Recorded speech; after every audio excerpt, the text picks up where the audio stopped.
এখন মেয়েরা কিন্তু খুব একটা ঝগড়া করে না, মেয়েদের কথাবার্তাগুলো এখন ছেলেদের মতো। বাইরে বের হয় রিক্সা ডাক দেবে, এই রিক্সা এদিকে আসো, এই সিএনজি এদিকে আসো, ওর গলার ভয়েসটা ছেলেদের মতো। আর ছেলেরা কি করে দেখবেন, যে কোনো একটা ইস্যু পাক বা না পাক অনলাইনে ফেসবুকে বসে আহলুল কমেন্ট, এখানে দেখবেন সারাদিন ঝগড়া করছে, ঝগড়া করে করে করে লাস্টে বলবে যে আমিন না লিখে কেউ যাবেন না। এই হলো অবস্থা। দেখবেন ঝগড়াটা একটা স্বভাব ছেলেদের মধ্যে আসে। ছেলেরা ঝগড়া করবে কেন?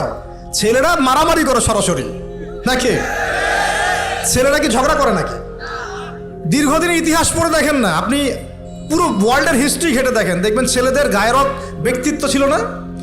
যুদ্ধ বিগ্রহ করবে ছেলেরা, বক্সিং খেলবে ছেলেরা, জিম করবে ছেলেরা, মার্শাল আর্ট শিখবে ছেলেরা, ছেলেরা এগুলো করবে।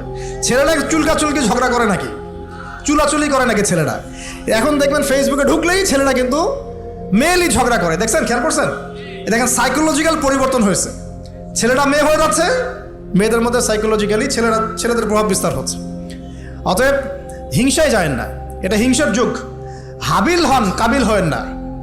আপনি হাবিল হন, কাবিল হতে চায় না। কারণ কাবিলের আমল নামায় নবী সাল্লাল্লাহু আলাইহি ওয়াসাল্লাম বলেছেন কিয়ামত পর্যন্ত যত মানুষ খুন হবে, হাদিসটা শোনেন, কিয়ামত পর্যন্ত যত মানুষ খুন হবে সমস্ত খুনের একটা পাপের অংশ কাবিলের আমল নামায় যুক্ত করা হবে।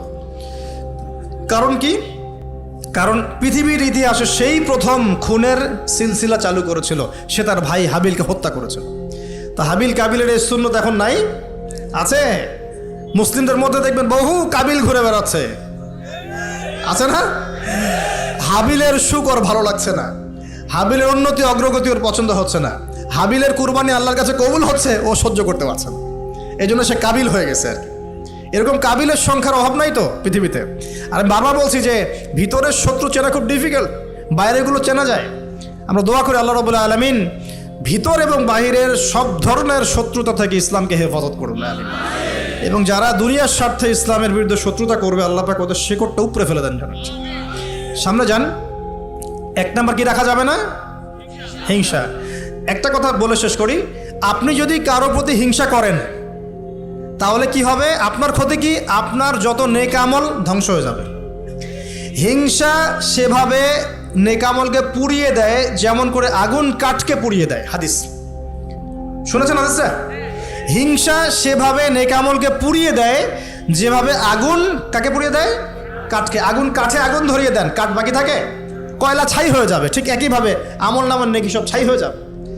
আর যদি আপনাকে কেউ হিংসা করে, ঈর্ষা করে, মানে ঈর্ষা না, হিংসা করে এবং আপনার দিকে বদনজর দেয়, হ্যাঁ, আপনার ক্ষতি চায়, আপনার সাথে কুফরি করে ইত্যাদি, তাবিজ কবজ করে, তখন আপনারও ক্ষতি হতে পারে। চোখ লাগলে, বদনজর হলে, তাবিজ কবজ, আপনার ক্ষতি হতে পারে।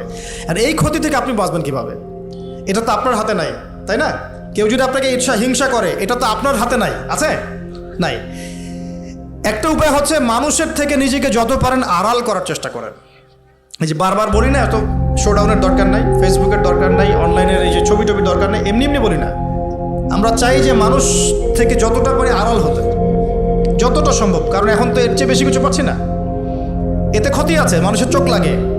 এখন আপনি বাঁচবেন কিভাবে?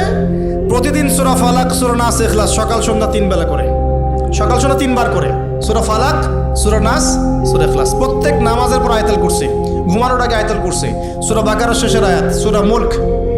এই যে কোরআনিক চিকিৎসাগুলো আপনি যদি গ্রহণ করেন ইনশাআল্লাহ তাআলা আপনি চোখ লাগা থেকে বাঁচবেন ইনশাআল্লাহ। ইনশাআল্লাহ আপনি বদনজর থেকে বাঁচবেন, হিংসার কুপ্রভাব থেকে বাঁচবেন ইনশাআল্লাহ। এগুলো কিন্তু হেলা কথা বলছি না, এটা এত মারাত্মক। নবী সাল্লাল্লাহু আলাইহি ওয়াসাল্লাম বলেছেন যে চোখ লাগা বদনজরগুলো এত মারাত্মক যে একটা জীবন্ত উটকে রান্নার পাত্রে নিয়ে আসতে পারে। এত ডেঞ্জারাস, এত ডেঞ্জারাস। তো হিংসা করবেনও না, হিংসার শিকারও যেন না হন। এই জন্য সূরা ফালাককে বেশি বেশি তিলাওয়াত করবেন। কুল আউযু বিরাব্বিল ফালাক মিন শাররি মা খালাক ওয়া মিন শাররি গাসিকিন ইযা ওয়াকাব ওয়া মিন শাররিন নাফাযাতি ফিল উকাদ ওয়া মিন শাররি হাসিদিন ইযা হাসাদ। আমি হিংসুকের হিংসা থেকে আল্লাহ তোমার আশ্রয় চাচ্ছি যখন সে হিংসা করে।